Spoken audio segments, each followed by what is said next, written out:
Mesdames et messieurs, bonjour, bienvenue dans ce second numéro d'Instant Nature. Voici le sommaire.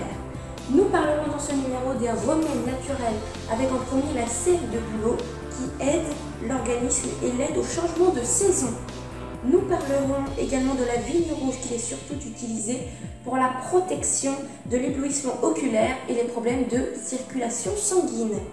Au programme également un produit naturel qui est utilisé contre les infections buccales, oculaires et les inflammations des gencives. Mais qui est-elle? Réponse dans quelques minutes. Et puis nous terminerons ce numéro avec le charbon actif. Lui est utilisé notamment contre les piqûres d'insectes et les morsures. Les détails à la fin de cette émission.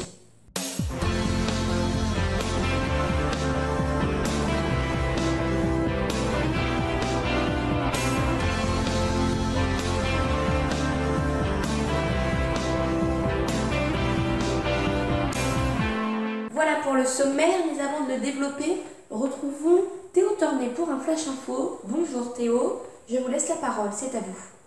Bonjour Alexis et bonjour à toutes et à tous, bienvenue dans ce Flash de 13h. Tout de suite, les titres. Les fortes chaleurs touchent la France depuis quelques jours et pourtant 75 départements sont toujours placés en alerte orange. Pour la canicule, plusieurs morts sont à déplorer en France. Il y a eu un décès lié à la chaleur durant les manifestations au Grand Prix à Manicourt, ainsi que 3 noyades dont 2 personnes décédées en Seine-Saint-Denis et en Eure-et-Loire. Le Gard a été touché par 60 incidents qui ont brûlé 620 hectares et 11 maisons, mais l'un d'entre eux est d'origine criminelle. En effet, un homme a été interpellé. Il s'agirait d'un jeune homme de 20 ans. Il est suspecté d'être à l'origine d'un départ de feu à Quissac, une commune de l'arrière-pays gardois dont il est issu. Le président américain Donald Trump est de retour en Corée du Nord ce 30 juin. En effet, il a franchi à pied la limite qui marque la séparation entre la Corée du Nord et la Corée du Sud, à côté du dirigeant de la Corée du Nord, Kim Jong-un, pour quelques pas historiques. La météo pour lundi, ce sera le soleil qui battra son plein avec quelques averses et orages. Les températures seront en baisse par rapport aux autres jours et elles seront comprises entre 17 degrés et 36 degrés.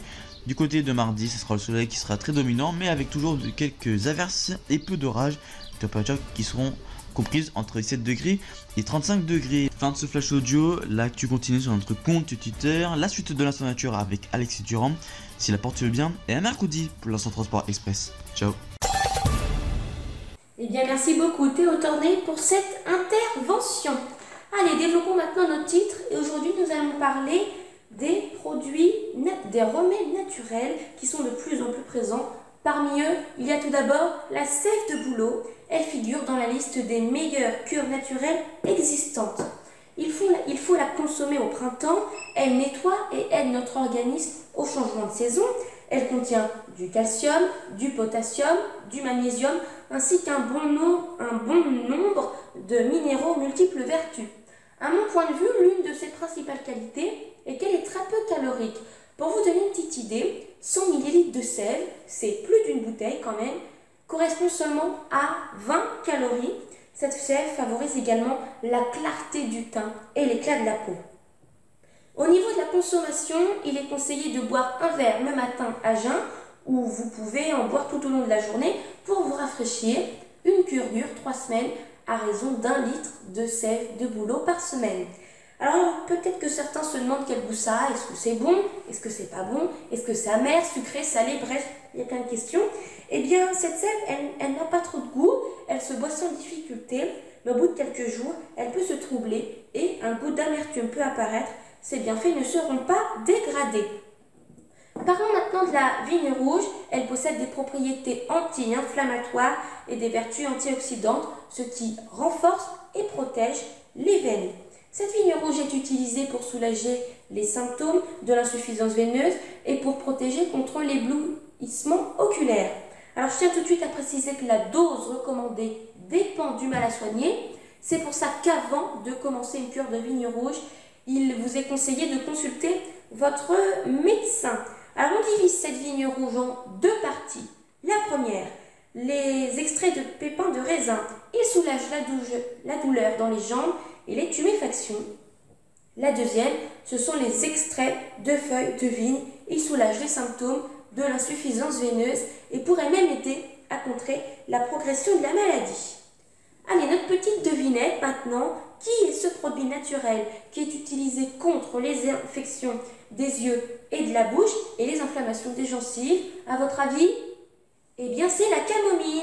Elle doit ses riches vertus à de nombreux éléments présents dans son huile essentielle et aussi un composant particulier, l'apigénine. La camomille peut être utilisée contre les démangeaisons lorsqu'elle est appliquée sur la peau et les muqueuses. Elle apaise les démangeaisons et facilite la guérison des petites plaies et l'inflammation cutanée. Cette plante peut aussi servir à traiter les inflammations et les infections des yeux et de la bouche. Comme remède, une infusion refroidie peut être utilisée comme un bain oculaire ou tout simplement pour se rincer la bouche. Et puis la camomille possède aussi un effet sédatif, c'est-à-dire qui facilite l'endormissement et apaise le corps. Et puis pour terminer ce numéro, le charbon actif qui va sûrement vous être utile dans quelques semaines.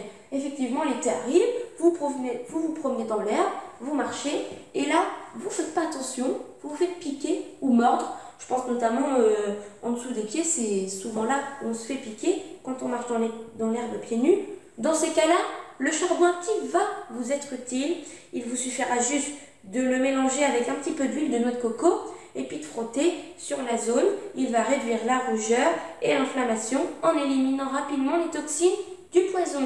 Attention tout de même, si vous êtes allergique à certains types de piqûres, n'utilisez pas de charbon actif. Consultez plutôt votre médecin. Ce charbon peut également être utilisé pour la filtration de l'eau du robinet, car dans cette eau, malheureusement, on trouve de tout et pas des bonnes choses.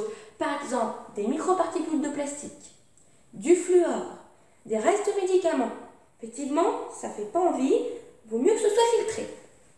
Et puis pour les personnes qui ont trop de mauvais cholestérol, vous pouvez consommer ce charbon actif pour réduire ce taux de cholestérol, par conséquent augmenter le bon, d'après une étude au cours de laquelle des participants ont consommé du charbon actif pendant 4 semaines. Leur taux de mauvais cholestérol a diminué de 41%. Le taux du bon a augmenté de 8%. Mais il faut tout de même prendre des précautions car ce charbon a une forte capacité d'absorption. Il peut par conséquent réduire l'efficacité de certains médicaments. Si vous suivez un traitement médical, il vous est conseillé de consulter votre médecin avant de consommer du charbon actif. Voilà, c'est la fin de cette émission. Merci de l'avoir regardée. Je tiens tout de suite à préciser que ce ne sont pas les seuls remèdes naturels existants. Il en existe bien sûr plein d'autres. Prochain rendez-vous sur Info TV, c'est mercredi à 15h pour l'Instant Média, présenté par Théo Torné. Quant à moi, j'aurai le plaisir de vous retrouver dans 15 jours pour un nouveau numéro d'Instant Métude et pour un nouveau JT Audio, lui, toujours avec Théo Torné. D'ici là, passez une très bonne fin de week-end et je vous dis à dans 15 jours.